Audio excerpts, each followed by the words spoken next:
Bismillahirrahmanirrahim. Assalamualaikum warahmatullahi wabarakatuh. Bagaimana kabarnya semuanya? Semoga kita semua dalam keadaan sehat, kuat, dan tetap semangat. Di sini saya akan membahas materi tentang jenis-jenis cedera dan cara penanganannya dalam aktivitas olahraga. Baiklah, sebelum masuk ke materi, kita akan membahas tujuan pembelajaran. Yang pertama, siswa dapat mengetahui beberapa jenis cedera. Yang kedua, siswa dapat mengetahui cara penanganan cedera. Karena kita semua selalu beraktivitas dalam olahraga. A. Pengertian cedera. Cedera merupakan salah satu dampak negatif dari aktivitas fisik atau olahraga. Cedera terjadi apabila terjadi kerusakan pada struktur atau fungsi tubuh karena suatu paksaan dan tekanan fisik secara berlebihan. Hal-hal yang menyebabkan cedera. A. Kurangnya pemanasan sebelum beraktivitas. B. Memaksakan diri untuk melakukan aktivitas. C. Melakukan teknik dengan gerak yang salah. D. Tidak melakukan pendinginan setelah olahraga.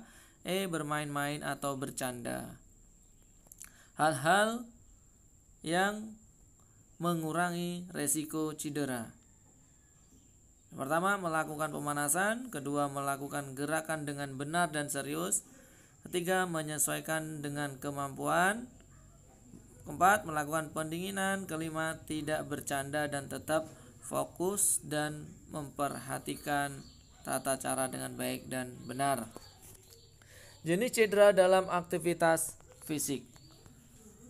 Yang pertama adalah memar. Yang kedua, cedera otot. Yang ketiga, pendarahan. Jadi jenis cedera yang akan kita bahas ada 3 jenis cedera. Yang pertama tadi ada memar. Apa itu memar? Memar adalah keadaan cedera yang terjadi pada jaringan ikat di bawah kulit. Memar biasanya karena benturan atau pukulan pada kulit.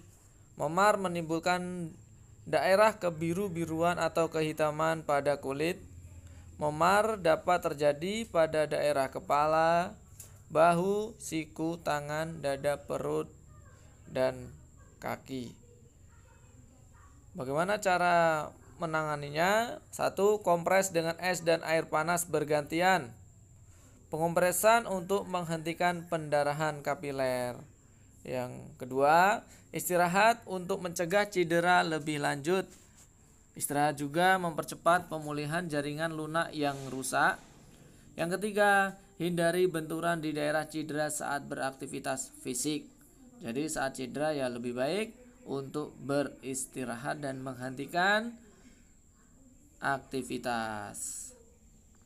Baiklah, yang berikutnya ada cedera otot. Cedera otot terdiri atas cedera otot tendon dan cedera otot ligamen serta kram otot. Otot tendon menghubungkan otot dan sendi atau otot dan tulang. Otot ligamen mengikat tulang dan persendian. Kram otot adalah kondisi di mana otot mengalami kontraksi kuat dan tidak dapat relaksasi. Penyebab kram adalah kelelahan otot, kurangnya pemanasan dan peregangan, serta gangguan sirkulasi darah menuju otot. Kram otot menyebabkan rasa nyeri. Makanya di awal tadi dijelaskan sebelum melakukan aktivitas olahraga supaya melakukan pemanasan. Bagaimana cara penanganannya? Yaitu dengan cara mengistirahatkan bagian cedera dan mengompresnya dengan es atau dengan bahan lainnya. Yang ketiga ada pendarahan. Pendarahan yang sering terjadi saat beraktivitas fisik adalah pendarahan hidung, mulut, dan kulit. Bagaimana cara mengatasi pendarahan? Mari kita simak materi berikut ini. Yang pertama ada pendarahan pada hidung. Langkah-langkahnya adalah Duduklah penderita, jepit hidung sedikit ke bawah tulang rawan hidung, posisi ibu jari berhadapan dengan jari-jari lain. Lakukan kurang lebih selama 5 menit dan dianjurkan korban untuk bernafas melalui mulut. Yang kedua, berikan kompres dingin di sekitar batang hidung, mata, hingga pipi. 3. C. Jika pendarahan tidak berhasil dihentikan, segera minta pertolongan kepada orang dewasa di sekitarnya. Dengan catatan tidak boleh menengadah atau menghadap ke atas. Yang kedua, ada pendarahan pada mulut.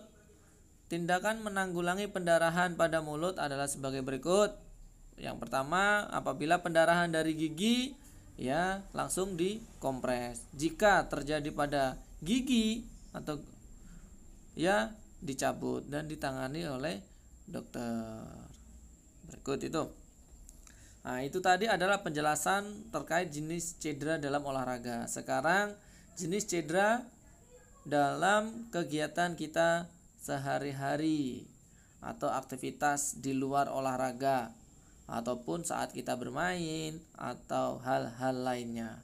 Di sini ada cedera yang diakibatkan oleh luka iris atau kita mungkin kena pisau, luka memar ya mungkin kita terjatuh, kemudian luka lecet dan lain-lainnya. Kita akan membahas satu persatu, yaitu A. Luka iris atau sayat. Luka iris terjadi saat kita menggunakan pisau atau kena kaca atau benda tajam lainnya. Nah, karena apa? Luka iris ini tidak boleh disepelekan, apalagi kena barang-barang yang sudah berkarat. Kemudian luka memar. Nah, luka memar tadi sudah dijelaskan di awal, yaitu karena benturan atau karena hal-hal yang lainnya. Ya. Yang ketiga, luka lecet. Luka lecet terjadi akibat permukaan kulit tergesek permukaan kasar. Nah, kita sedang berlari atau bagaimana kita terjatuh. Yang berikutnya adalah luka tusuk. Luka tusuk umumnya disebabkan pada benda runcing. Mana tahu kita lagi bermain sendok garpu, tertusuk gunting, obeng atau hal-hal lainnya, pena, pensil. Kemudian luka gigitan. Luka gigitan penting diperhatikan dalam dunia dokter. Luka ini dapat menyebabkan antara lain kerusakan jaringan secara umum, pendarahan serius, infeksi oleh bakteri atau patogen lainnya, ya seperti rabies. Kemudian dapat mengandung racun, ya gigitan dari ular atau hal-hal yang racun. Yang berikutnya adalah awal dari peradangan dan gatal-gatal. Ya habis digigit semut, habis digigit serangga, tawon dan lain-lainnya. Kemudian ada luka bakar. Luka bakar adalah kerusakan pada kulit yang disebabkan panas, listrik, gesekan atau radiasi. Luka bakar mengakibatkan gejala seperti kulit melepuh, kulit mengelupas, kulit hangus dan pembengkakan. Keadaan ini biasanya menimbulkan gelembung cairan di bawah kulit. Luka bakar juga dapat melukai bagian tubuh lain seperti otot, pembuluh darah, saraf, paru-paru dan mata. Baiklah, itu tadi sedikit penjelasan terkait jenis-jenis cedera dalam olahraga dan kehidupan sehari-hari. Sekian dan terima kasih. Saya akhiri. Assalamualaikum warahmatullahi wabarakatuh.